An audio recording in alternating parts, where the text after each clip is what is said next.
l'apprentissage est une révolution française et une réussite française. En quelques années, nous avons réussi à changer le regard. Il nous faut maintenant nous assurer de la qualité et de la reconnaissance des parcours, mieux articuler l'apprentissage avec les besoins réels des entreprises et les aspirations profondes des jeunes. L'alternance, c'est une porte d'entrée, je dirais. Ça m'a permis d'avoir une première expérience en ESN. L'école me permet d'avoir une vision théorique finalement et l'entreprise me permet d'avoir une vision pratique. Dans une économie développée, c'est 2/3 des filières pro à l'université et 1/3 des filières généralistes. En France, c'est inversé. L'apprentissage a connu un boom dans le supérieur depuis 10-15 ans.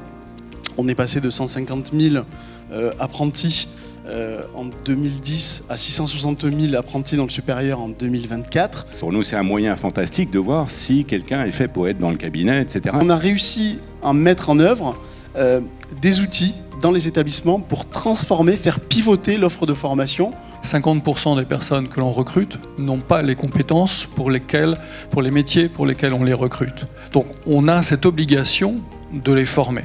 Ce que l'appareil de formation initiale peut produire, peut proposer comme compétences et les besoins des entreprises sont des compétences très qualifiées. Et qu'il faut non seulement réussir l'implication des entreprises dans l'accueil de la formation initiale, il faut aussi conduire et réussir la transformation de la formation continue. Il y a le savoir-être et le savoir-faire, et c'est ce qu'on apprend en alternance. Il faut absolument développer les filières pro à l'université. Transformer son offre de formation en intégrant des paramètres qui ne sont plus des paramètres strictement académiques de réussite, mais aussi des paramètres d'insertion professionnelle.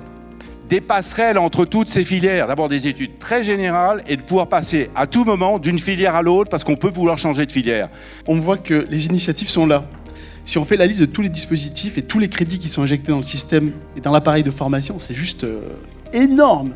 Changer aussi de branche, ce qui est possible chez BPCE, ça m'intéresserait. Merci beaucoup, merci à tous les 6 pour vos éclairages. Merci.